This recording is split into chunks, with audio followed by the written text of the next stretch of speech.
quid. Yeah. What, on gift vouchers? Yeah. To spend at the same places? I'd have to say, though, I mean, it's not a very inventive gift, is it? It's Whoever a came up with lovely it, thought, it's a lovely thought. It's wonderful to have £25 that I can only spend in 2 places I'm never going. But, I'm not looking at gift horse in the mouth. Any other I'm way not for anything. looking at gift horse in the mouth. It is a treat. He spoke to Jonathan Ross like he was a normal person.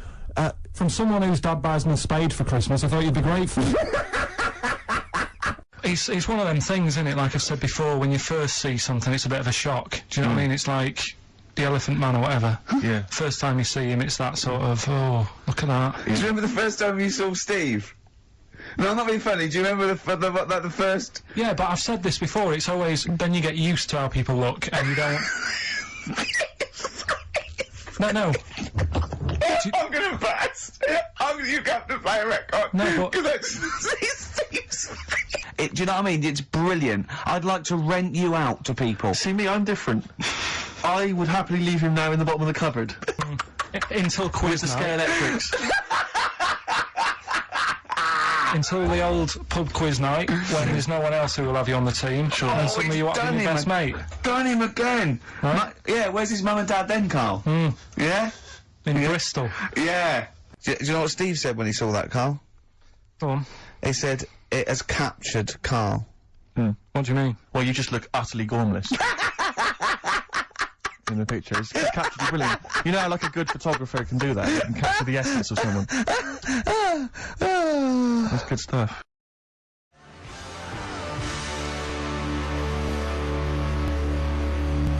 God. I don't believe this. He's got one day. He's got it. Carl's really grumpy and all stressed because he didn't have the record. We didn't want to play so I won't say it. We didn't want to play a certain record he had lined up because it's rubbish. I know, but you do this every week. Because the most of them are rubbish. So that's why we choose up. No, but 30 seconds to go on the track and you're saying don't want to play that. And you're going, oh, it doesn't matter. You're meant to be at our beck and call. We've made you. We've made you. We got you out the gutter, and now you're getting greatest mind in the world and all that. That doesn't mean you can mess me about. If you were a doctor and you saved me life, right? There comes a point. In a way, we have, Carl. Yeah. Where were you going? What were you saying? What was he going to say? He was going to say something wise then. No, I was going to say, right? If you were a doctor, and you'd saved me life, there's only so much that I could give back to you, right? Okay. What would be unreasonable? What would be unreasonable?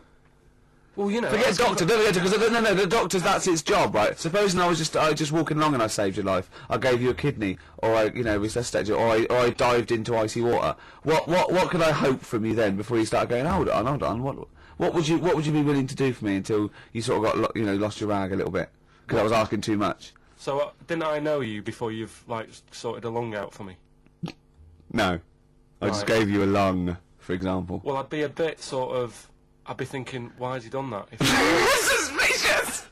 But what I love though, Rick, is the idea of you jumping in icy water to save someone, giving them a lung. I can guarantee if someone was lying on the floor screaming they needed your help, you'd affect a foreign accent and go, I know, understand, and run off. Do you know what I did once, right? We went out a few weeks ago, right?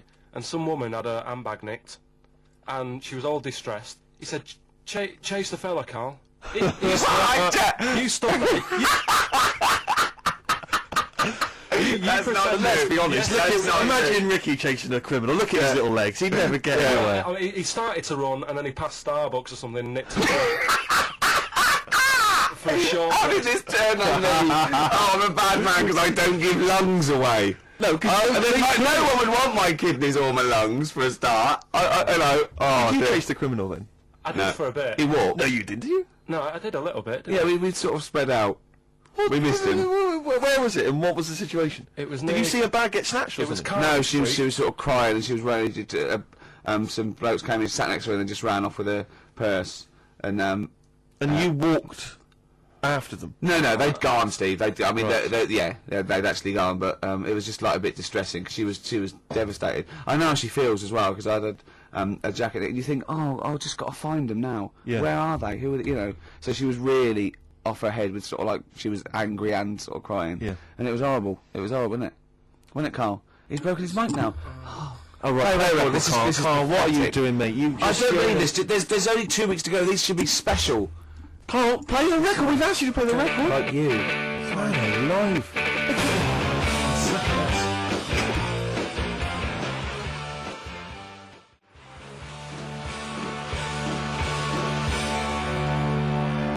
Ives, main offender on XFM 104.9. I forgot to say who I was. Go on, who are Ricky you? Gervais, who are you? Obviously, Steve Merchant. And who's that little fella over there, little round fella? Tiny little Carl Pilkington. The funny little thing from the Smash adverts. Say, then they smash them with their metal knives. Oh, You do, yeah, you're right. He does. He does, doesn't he? Yeah, yeah. Yeah. I was asking if I'd seen a rounder head than him, and that's the only one someone come up with. That's the only thing they come up with. Oh look, you're actually a little bit stressed today, aren't you? Because you had a drink last night, didn't you? I had a couple of drinks. Yeah. I was down at Steve's night. He was doing a bit of DJ. Yeah. Went down the store. And that's why you're all grumpy. Do you hear what he just said? What? I was DJing last night, obviously that XFM evening. Yeah, yeah. Hour and a half. My friend and I split the time on the decks. Yeah. What was the word you just used? He went down a storm. We went down a storm. Right, 3 girls. I was walking to the toilets during my set. 3 girls went, "You are a genius." Right? What's his name? Dane Bowers. Zane Lowe. Because you played records in a certain order. Yes. Sorry, Rick, if you can't deal with that. Sorry if you're a little bit jealous, because this time you can't share the award. Oh dear. It's But it was my credit this You time. can tell he hasn't been a DJ. Because it's not just about It's not just about that the songs you play, choreography. it's the way you play them. Oh The way you play them, whether it's 33 or 45, very important. Yeah, leave your hand on Exactly. them as they're trying to go round. But so 3 girls there, Yeah. charmed by me, they loved it. Yeah. Zane Lowe, XFM DJ and MTV presenter, probably one of the coolest blokes alive. He came up, gave us massive respect. He said, "I'm loving your set." He actually used those words, right? There were people coming up, they couldn't believe their luck. It was roaring. We'd stick on a track, people would cheer as it came on, right? My particular favourite, Carl, I think you'll agree, my particular triumvirate, LL Cool J, Mama Said Knock You Out, leading straight into House of Pain, Jump Around, then straight into that current Elvis track that's been re-released, remixed by Junkie XL. I played the original, which I'd already played on XFM before. I'm already there, cutting edge, Yeah. right? 3 old tracks, you mean? 3 old tracks. In a row? Yep. And, well, I think the words that would best sum it up are, "I kicked ass." Great. Rick. Well, Alright? I'm going to be kicking some ass today because Oh, I'm of course you- going to be shamelessly self-indulgent. And we've only got 2 shows to go, so I'm playing some of the most beauteous tunes in the world. And I was just telling Carl, lined up a Simon and Garfunkel track, Only Living Boy in New York. He went, "Why is he the only living boy in New York?" I went, "What?" He went, "What does that mean then?" I went, "I don't know." He went, "Well, what's it about?" I said, I don't care. I said, it's a lovely song. He goes, "No, but what's it?" I said, "I don't go into that." I said, he went, I like a story." I said, "Like what?" I said, "Killing of Georgie, no trickery." Killing of Georgie. I think we should play that at the last... It's good, I heard it the other day on Radio 2, it was cracking. It Yeah. stands up well. It's really good. Tell them what it's about again. It's about little girl, gay fella. A little what? A little gay fella? Yeah. Right. Who I mean, I haven't heard it for a bit, so it's all off memory. This, but Yeah. gay bloke. Is he from Scotland?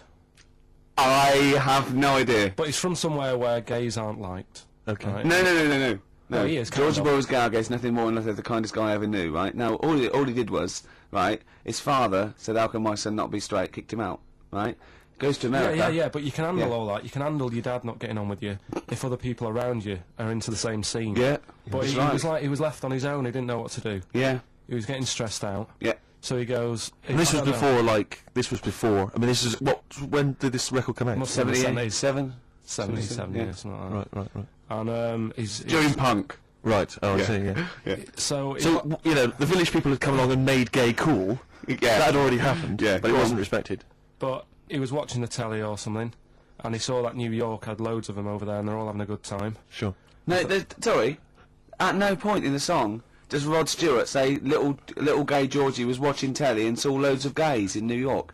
At no point in that song. No, but this is what I like about that song. You sort of picture what's going on. You make it up. Yeah. Okay, so the little gay fella was watching telly, and there was presumably the and now from New York, the gay show. Yeah. Or whatever, because it was a big scene over there, wasn't he, in the 70s? Yeah. Okay. Go on. So he goes over there, and he's having a great time and that. He's meeting... Went to New York Town, meeting- very quickly settled down, soon meeting became the loads toast of the Great White Way. Yeah, they loved him. Went All down. the old queens blew a fuse. Yeah. Yeah. And then, I don't know, he was out late one night, Yeah. and he's walking home, Yeah. and gets attacked, gets killed, Yeah. and he's lying in the They gutter. didn't intend to take his life. They just pushed their luck a little too far that night. Yeah. You see. So, Yeah. but what's good there? Is it good that he had a bit of a good life, and was able to be himself, Yeah. or should he have stayed in Scotland? He didn't come from Scotland.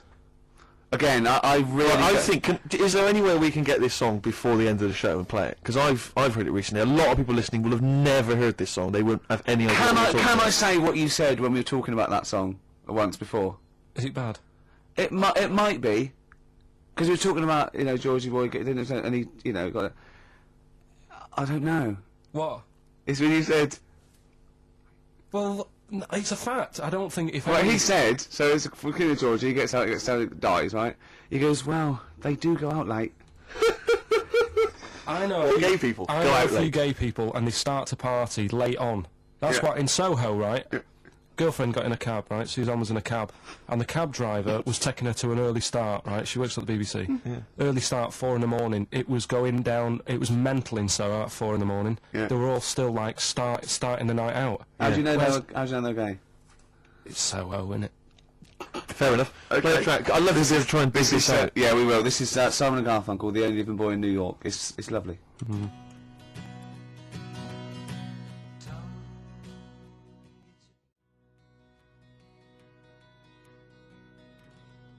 Only Living Boy in New York. Do you like that? It's got a nice feel to it. Simon and Garfunkel. Yeah. Lovely. Bit later I'm going to be playing a Cat Stevens track. It's one of the most beautiful tracks ever written. It's called Lily White off Mona Bone Jack on. Look forward to that. We've got Eminem coming up. We've got the new Eminem single as well, and a big giveaway, Rick, lest we forget. I think we should tell them what that is. Do you think so? Yeah, well, we all went to the BAFTAs, as you know, and we thought we could get a good prize out of this, so we got some celebs Yes. to sign the BAFTA bag they gave away. It's just a nice big chunky sort of cardboard carrier bag, you know. It's not the value that counts. This is what values it. Read out the sort of names we've These got, are the Steve. kind of celebrity names that have signed that bag. Obviously us three, plus Graham Norton. Yeah. Angus Staten signed it, Alan Davis, Jonathan Creek, Jamie Theakston, Paul Whitehouse, a lot of comedians you'll notice, Helen Baxendale from Cold Feet, who's also been in Friends, right? I don't know why that's so exciting. Steve Phil Mitchell McFadden. Yeah. It's an eclectic bag. I noticed actually that Steve's signature is also mentioned, I think he says Steve, aka Phil Mitchell, which is very nice of him. Yeah. Peter Davison, former Doctor Who. I noticed also that when you gave him the pen to sign it, he put the pen away. Yeah, he pocketed We had to it. say, oh, Yeah. whoa, whoa, whoa, whoa, whoa, whoa. Just his wily Cockney ways. You're not Phil Mitchell now, mate. Exactly. Give us the pen back. Exactly. Simon Pegg, and of course, one of broadcasting's biggest legends, Steve Wright. Yeah. Oh, Steve, Yeah, got right, him yeah. to sign it as well. Yeah. Yeah. But that's, you're not going to find that. That's quite an eclectic and kooky mixture of celebrity names. Yeah. Autographs on one bag. And we maybe photocopy it, and it's just, you can't We make can out explain who signatures, they we are. can explain who they are. But we can give that away. And there's, it's a little commemorative thing of the BAFTA. It's got a big BAFTA logo on there and everything. It's pretty Yeah. classy. Did I mention this? That our agent, Yeah. who was there, he ran around getting a few of these autographs, and I think Helen Baxter, he went up to him and told him it was for charity, and that was why they signed it. Which I think's, a little bit cheeky, but that's what agents are like, Carl. You've got to But then again, he understand didn't that. get anything from it. It's not like he said, give us £1. No, he just got. They just got a Well, he said that as signature. well. he made 42 quid. exactly. So anyway, we're going to give that away. Is that a good prize? I think that's a nice prize, isn't it? It's a little commemorative thing. Carl, you're turning your nose up on it. No, it's all right. I wouldn't want it. Doesn't he? Do people get you to sort of do campaigns on the radio, like drink Fosters? I wouldn't, but you Yeah, but can. look, I noticed on the big board here, it tells us that you can win signed and framed Chemical Brothers album covers on Sunday. Well, that's just 2 geeks who've signed that. We've got We've got 3 alone in this room. Exactly. Plus, we've got some of the cream of Britain's light entertainment who've signed that bag. No, it's I'm appalled by you that you're just so disrespectful of No, us. but it's like how when I went to the BAFTAs with you, and I wasn't really enjoying it. You were I like, can't. He said what? No, you you didn't are tell such us an this. ungrateful. There are so many You're people. like a little charity case. You're like, oh, I had God. chicks queuing up Yeah. around the block. You'd usually have to. I know about Someone like friends, you would have to write to Jim or Fix It or Esther Ransom to get them to meet us sort of people. Now it's on your doorstep. I'm amazed that you didn't enjoy it. Why didn't you God. enjoy it? You got to walk down the red carpet. You went in. There was George Best, one of your footballing heroes, was there. A load of other big names. You sat there in a prime position. You came backstage with a load of other big names. Hey, you had a lovely bit of We were grub. filming this thing for the DVD we're making. That's you, a cameraman on our DVD. And yet you think, now you look grumpy because you had a couple of pints and I can't believe So it. tell us why you didn't enjoy it, because the ceremony, what didn't you enjoy about that? It was interminable, wasn't it? far too long. Wasn't it awful? 3 boring. hours. I thought you were going to say something. Really? Sorry. 3 hours. Yeah. I mean, I suppose for you two, at least, you know, you were going to get something. Sure. Yeah. But with me, it's like, I mean, I've never graduated or anything, so Have you not? I'm trying to think of a situation. Basically, I sat there for 3 hours knowing that I'm not going to get anything out of the night, Yeah. right? Now, Did you, sorry, when we invited you and you said yes, did you think you were up for an award? I thought we were going to be sat round tables, having a nice bit of food, Yeah. whilst people are going up there winning awards. Yeah. But 3 hours of the same thing over and over again. I mean, if a film's 3 hours in the cinema, Yeah. you go, well, it's long, but, you know, I wonder how it's going to end. Yeah. But this was just like the same thing over and over again. Some guy going up, thanks a lot, cheers for the bit of brass. And then going down, sitting down, the same thing over and over again. I wouldn't, honestly, right, I'd say it was one of the worst things I've ever had to do. I enjoyed the night afterwards when we did have a bit of lamb and a nice bit of veg and that. That was Yeah. alright, and I went home and I was happy, and I got the little freebie bag that you're talking about that we're giving away. Yeah. Which wasn't much good stuff in it. Oh, right. No, What would you have done on that Saturday night? Suzanne What said- would you have done if, or the Sunday night rather, what would you have done had you been at home? I would have stayed in with Suzanne, right, watching telly, having a nice bit of pate on toast or something, cup of tea, watching 24. But instead, I had to buy an expensive suit so I didn't show you up, right? Yeah. And what did you spend on your suit? Well, in total, right, because, you know, the shoes and the suit and the shirt and the tie, it was about 600 quid. That's the most expensive evening ever. That's what I'm saying to you. And the daft thing is, it's dark in there. I don't know why you've got to wear a nice suit. You can't wear a tracksuit, for goodness sake. Dark in there. No, just the shirt and that. It doesn't make you a better person wearing a suit. No, doesn't You make you a know what I better mean? person, no. We're not claiming it made you a better person. No, but that annoyed me. Yeah. I mean, it was an experience, innit? That's why I went, because you think, if I didn't go, if I would have said to you when you invited me, no, Steve, I don't want to go, then I would have never known, right? Yeah. And that's my sort of thing in life, right? If Yeah. something comes up, you should take it, even if you're not going to like it. It's a bit of an experience. Right. You know what he said to me? I phoned him up because we had to meet up, and obviously he had to pose as my gay lover. Yeah. To get in, right? Yeah. He phoned, what? He said something to me like, "I bought a suit. I'm looking good." He said, "I'm looking good." People will think, "How on earth did he end up with that good-looking guy?" So he got into the role. That was what he said to me. Started getting into it. Such an insult. Fair record. I just must say that we've had an email from Darren Foss. Lots of people have emailed in saying well done on the BAFTAs and well done on your Room 101. They really liked that. Thank you. There's one guy, it's Darryl, says, Ricky, has your dad only got one D-Mob suit? Because I don't know if you noticed, but Ricky wears the same suit every single time he appears on TV because he spent a fortune on it getting it tailor-made. I've only got one. It's a good suit and I they wear it know. all the time. And it's winter as well. It's like a pure wool, so I'm sweating everywhere I go. Anyway, usually it's too much cheese. I won't be buying another. Huh? I won't be buying another one. Ever? Yeah, that's it. Yeah. Yeah. Suzanne told me today, right, because I've handed it in today to have the trousers turned up a bit. Why? Because it was a bit of a bodge job for the night. Yeah. Right. It was just some pins sort of holding it up the other night, but you didn't notice, and I didn't tell you because I thought you'd be getting on the stage and saying, "Look at that freak over there with his pants end up." But I took it to the place to get it done. Suzanne tells me that I'm going to start shrinking now and getting to that age where you start going small. I know that must have been a revelation to you and a worry. Like, how small do you get? How small do you get? Oh, What are we playing now? Well, I thought we'd have a bit of Marley music. Marley music. Oh, Okay. go on.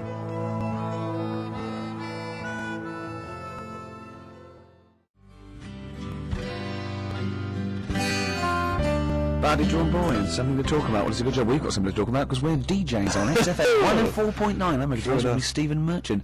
Got there, Carl Pilkington, how you doing? Of course, you must have been excited at the BAFTAs because we did bump into Dr. Fox. Oh yeah.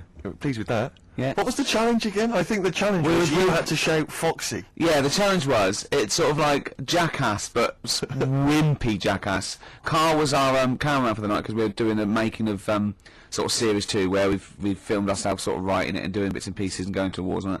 And it's on me, and my challenge, which I think, was it me that set my own challenge? You did. I had to shout Foxy and get him over. Yeah. And I bottled out about 5 times. I just thought he was talking to someone. Yeah. I just thought, and then I did it, and where's the victory in that? Yeah. I shouted Foxy, and he came over and went, all right.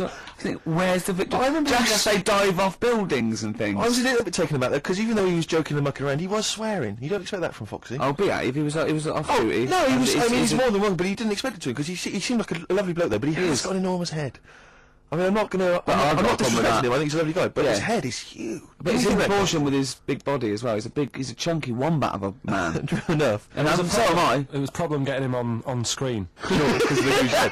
Yeah. I was struggling. No, I know that Popeye people have worries about that. I had to get special lenses. Yeah. I love the fact that us three freaks can take this out of anyone. Stop there though, Rick, because I was on TV briefly. There was a thing about The Office on Top 10 TV Bastards on Channel 4, and I appeared on there briefly talking about the show. And there's this girl who's a girlfriend of a friend of mine, and she said, I saw you on TV last night. I went, yeah. She went, I'll tell you this, you're better looking on TV than you are in real life, and that's good for you. And I was like, I don't know if that was a compliment, because it's like... Definitely not. Well, I'm not on TV, so it's not Yeah. beneficial in any way. Yeah, But that's like... I feel like you have to step out of the TV. That's like saying, I normally find you pretty repulsive. Yeah. My opinion changed slightly last night because you were on the box. And Yeah. I didn't know, it sounded like it was a compliment. Through the aid of a different... Yeah, through the aid of lighting and appearing like for 12 seconds on screen in small doses. God. I thought I wasn't as bad looking as I am in real A lot life. of people have phoned in and wondered if you are Morph grown up because they've seen a picture of you on the website. Do you mean me or Carl? Carl. Right. Yeah. What do you mean? No, because people have seen you and next to a picture of Morph, and it's exact. If you draw around, honestly, Carl, if you lay you down and draw around you, it's exactly the same shape as Morph. Yeah. Or the Pillsbury Doughboy. Oh yeah, gingerbread man. You do look like a gingerbread man. That's great. Oh, I love Carl. We think you're brilliant. We like looking at you, talking to you, hearing what you've got to say. We think of you, don't we, in the week sometimes? Rick, I had a bit of good news this morning. Go on. And I don't mean this in any way. I'm sure it's an emotional thing for her. But in the Sun it says that Dido, her wedding's off. Right. Just thinking, ding dong. Because for some reason, I don't know what it is, I was having a chat with my mates, I've always been under the assumption I could pull Dido. Because Because she's quite ordinary. Do you know what I Yeah. mean? She looks a bit ordinary. She's quite an attractive one, but like... would that be your opening chat-up line? you look quite ordinary. Dido, I don't think you could probably get anything better than me, because you're not too hot yourself. Exactly. My name's Steve Merchant. Actually, what I'd do is I'd go, right, I'm not going to meet you in the flesh, but I'm going to send a picture of you on video. Yeah, this I is look me on great. Top TV Bastards. What do you think? See what you think. Yeah, and if you think it's good, well, I'm certainly no worse without the lighting and makeup, so don't worry about that. Exactly. Oh, Dido. a little bit Poor Bowie. Dido. A little bit Bowie. What was your thing about Dido? That she's like a kind of... She's a bit like a receptionist. Who got up and sang once because she At didn't know her karaoke. tunes, and a bloke came up. Hi, I'm Gridlin Records. I'm thinking of releasing a CD, and it just goes mental. Exactly. Everyone buys it. Yeah. It's good though, isn't it? But she should be doing photocopying or filing, do you not think? Just the way she looks. She's got that very kind of No, but the suburban whole look. look thing annoys me. Do you know there's another pop stars thing starting?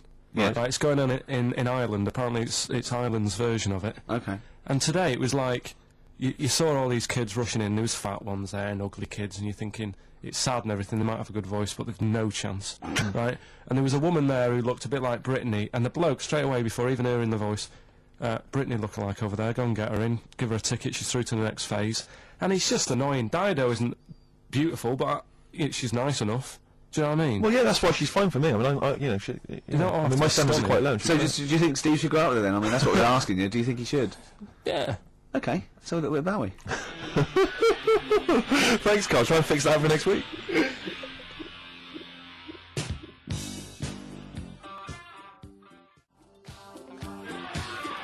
Fashion, David Bowie. We were doing a bit of voguing, sort of cross with body popping there, weren't we, Carl? Yeah. Played that last night, Rick, during the set. Yeah. That was described by Zane Lowe as one of the best sets he's ever seen. Well, he didn't say no, but I think Zane just sent an email and said he's giving up because there's no point. Yeah, exactly. When he hears stuff like that, he said, I thought I was a DJ. Yeah. After seeing Steve Merchant, I'm obviously not. Exactly. Yeah, Exactly. No, so, Yeah, Big Boy Jim was down there. Yeah, He, Big he got Boy very- Jim was going, wow, you know. I don't know what I'm thinking. Yeah. But I like the idea, because you know Fatboy Slim did Brighton Beach, didn't he? And he had like 20,000 people in Brighton Beach. Yeah. And everyone was loving it. Just the idea of me down in Western-super-Mare doing the same With the 80, donkeys. 86 people. Have you ever seen, have you ever seen that thing, Karaoke Challenge on Exactly. Challenge TV? Yeah. It's Oh, great, they're all yeah. doing it, and it's sort of like Jonathan, what's his name, from Jonathan Bread, Rice, and, yeah. and all those sort of people there. And the camera falls out, and there's about 8 people there. But what I like about Karaoke Challenge is it's not even Night Fever. Do you imagine that? I mean, talk about Wow. Oh dear. We tried to get on that once, didn't we? On Karaoke Challenge? Yeah, when we were doing that comedy we were lab. gonna I was do it, going to do it in we were character, yeah, wasn't we I? would do it, yeah, it's And David Bowie. So we'd have a little bit of footage, but Yeah, that'd be great. Yeah, They wouldn't even let that you was on. terrible. That was how minor a celebrity you were at the I time. remember once, right, this is how sad we were. We tried for about an hour to get on the Chris Moyle show. They were doing a competition. He was doing this competition. It was about golf, wasn't it? So it was like things with, It was, you had to think of Puns a on- song title, Yeah. you had to make it into a golfing pun. and people were calling up and going, "Now, what about Drive by the Cars?" He was going, "Drive by the Cars, very good." And it was like things like, you know what I mean? Things like something T and that. And I wanted to phone up and go, "Hello, Chris Miles. Yeah, what about Spandau Ballet Golfy Golfy?" Just me. And I was just like, we tried. I was about Oh, 30 we tried to quid do just to get on and do something stupid. How pathetic And they was wouldn't that? even let us on. What Yeah. were the others? It's a good game, that. What? Phone in if you've got any amusing puns on songs and golf. Yeah, please. What did you say? What was it? What? Spandau Ballet Golfy Golfy. Yeah, do you like that one? It's a good game, good little game. Yeah, you're thinking. else? You're thinking of what you're doing, Carl. What you're thinking on the radio. That's what you're doing. It's a first. You're actually broadcasting thinking. Can we just be quiet and just listen to Carl think? Yeah. Oh. Anything? Got anything there? Any golfing puns? You know, some people say, Carl, it's impossible to catch yourself not thinking. Now, I reckon if there's one man in the world, Hole in my shoe. That fella in the young ones. Hole. And there's one on a golf course. he's got a little. Has he got a little cold as well? Because you're. Yeah, well, I was telling Steve before I went on the tube last Saturday night. Yeah. It kills me. There's every time I go on the tube, I just get full of a cold and everything. I'm full of flu, and it's down to going on the tube. Is it Someone told me that every time you go on the tube, it's the equivalent of smoking 2 cigarettes really? because of the sort of gunk and pollution down there. And have you heard the other one? And I always smoke 2 cigarettes on the tube. Yeah, Yeah. these are my nerves. Yeah. The what's the name one about the Oh, you go. all like the hairballs that are in the tubes Oh, because yeah. of like people stood on the platform, trains go whizzing past at high Yeah. speeds, Yeah. right? Takes a bit of your hair off. Don't say anything. What, you mean don't question the science of that? No, he means Because of it my doesn't head, affect you. Oh, I see, yeah. right? And apparently they all get caught up in the tunnels, and they have to like clean it out now and again because there's big hairballs on the lines. It's On the lines? on the train lines. Right. Yeah, it's a terrible place. So that's why I'm all bunged up. And that's when you came in today. I was like looking on the websites to see how much badness there is down in the tubes. Yeah. How much badness is there? Oh, loads. Is there a lot of badness? If you know how much badness there is on the tube, call in 08700 What sort of things did you 800 find? 1234. How much badness is there? It was just about, the germs, and there's no fresh air, and that's why I was asking you about people committing suicide on trains and that, how often it happens. And apparently 2 people a week. Was it two a week or 2 You days? said it was $2, 2 cigarettes. How many people is it? 2 wait, people. 700, 800, 1234. How many people per cigarette is it like killing yourself on the tube? Call in. 2 people a week try and kill themselves or something Right? on the tubes. Really? Bad that, yeah. it is. Terrible. Should we play a record? If you want. Have we got the big new Eminem single? No, I was going to... We'll tease them with that. We'll play that a bit later. We are going to play it though. We're going to play the new Eminem We single. will. Plus, of course, obviously, we've got this big celebrity bag to give away as well. Oh yeah, let me just just do a quick. Well, no, let's now go. explain We'll explain what the competition after that. Doves. Doves would be good.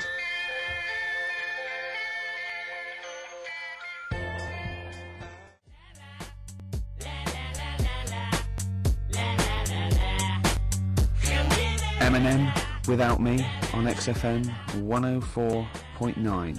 I'm Ricky Gervais with me, Steve Merchant. Hello there. Little Carl Pilkington.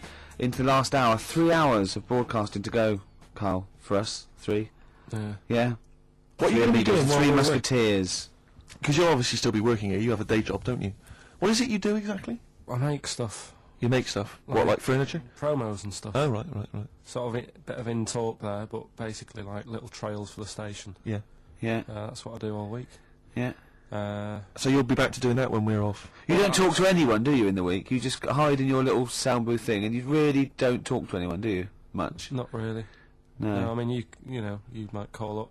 Yeah. But no, I keep myself to myself. Yeah. Then you don't get bogged down in the office politics and stuff. Yeah. Is there a lot of office politics here? I don't know. I don't get involved in it. Oh yeah.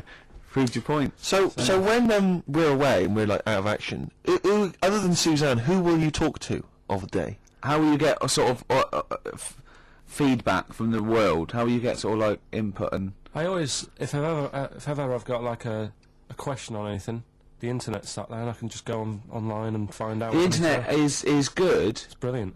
but it's not all verified. What do you mean? It's not all verified. It's not all necessarily factually accurate. Anyone can put things onto the internet. It's that it's freaks and things that put on Well, here's things one, right? like Here's one that I read in the week, right? Go on. About this woman. yeah. She was a bit of a punk, and to get her hair done like she wanted it, Super glue. right? No, she got lard. Apparently, it's a popular thing. You might know. Put lard on your head, Yeah. and you put it in the oven. Now, apparently, the heat that you get from the oven is different from the sort of heat you get from an hairdryer, right? And she had to do that to get the style that she wanted. But anyway, she comes into money or whatever, treats herself to a microwave, right? It's not true. Opens the Carl. door, jams the things, you know, like the little catch, so the microwave works. She jams it with a screwdriver or a knife or something, Yeah. puts the microwave on, sticks her head in, boils her brain, Don't be ridiculous. right? Well, why is that ridiculous? Boils her brain. She boiled her brain. She boiled her brain. And this is what's good about the internet. I went straight from that, and there was a subject about brains. And do you know that Russell Crowe, when he dies, is giving his brain to charity or something, some sort of some people who can do stuff with it. She gave hers to Pot Noodle. Vesta. Yeah. Oh, That's the sort boiling of the stuff. skull. Yeah. That's not true. It's not true, Carl. It's the same as the woman who put her poodle in the microwave, isn't it? And all that. Just urban myths. The urban myths. But again, where does it start? Someone made it up Yeah. for a laugh. They're just too convenient urban myths. Everyone you can tell an urban myth's not true because it's always this happened to a mate of mine, and when you say what happened then, they go, don't know, that was it. Was it? Was that it? Was it? Someone boiled a brain and that was it. There was no more story. Well, Were there any dates? Have you- Locations, times? I think it was in Belgium. There's that one that a bloke, right, was going to get a phone call at 4 o'clock to find out if his business was, okay, right? And if he didn't get the phone call, he knew he was broke, destitute. So dead on 4 o'clock, the phone didn't ring, so he went up to the roof of his office and he jumped off to commit suicide. And as he was passing his window, the phone was ringing. Oh no. Carl, it didn't happen. Didn't happen. Think it through. Think it through. Who told that story? Who told that story? As he hit the pavement at 120 miles an hour. He's the only person who could have known that series of incidents. Also, why didn't he he's wait? dead. As his life's at stake, why didn't he wait till 5 past? I said I'm going to give it 5 minutes just in Just in case the lines are busy. Yeah. And what sort of bloke goes out? I'll call you at 4. Okay, if your business. Well, call me anyway. No. If I don't call exactly 4, then no, you commit suicide. Commit suicide. I would, because if I don't call at 4, that's the end of it. Well, call me anyway. No, that's not the way I work. Why can't you just call me and tell me the other way? Well, I'm telling you how I do it. If you're bust, I don't call. Can't you just call to verify in case something goes wrong? What if it's engaged? It won't be engaged. Just commit suicide at 4, please. It didn't happen, Carl. Have you the other one, right? A bloke, right? He's on a train station, and I'll tell you how I heard it. He's waiting for a cruise station, waiting for, and he shits himself. As you do. And so he goes, oh, my train's in 5 minutes, so he runs across to Millets and goes, quick, Levi's 36. The bloke just puts it in a bag, he runs onto the train, he goes into the toilet, takes his trousers and pants off. He's soiled. Yes, throws them out of the window, I won't be needing those again, cleans himself off, open the bags, it's a jacket! Oh. No, it didn't happen, Carl! At what point did he go into it and go, quick, Levi's 36, and the bloke went, sorry, Levi's 36, what, a pair? No, shall I wrap them? Them? It. Shall I rap? Just rap, whatever it is. Do you want to look now? I'm not looking when you're putting it in the bag, please. Right? Well, 36 Way story is like, don't say anything. I've told you 36 Levi's and put it in a bag and charged me for it. Yeah. I don't want to discuss it further. Yeah. There was one. Here we go. There was one about a woman whose husband died, and she had him cremated. Yeah. And made like a little egg tie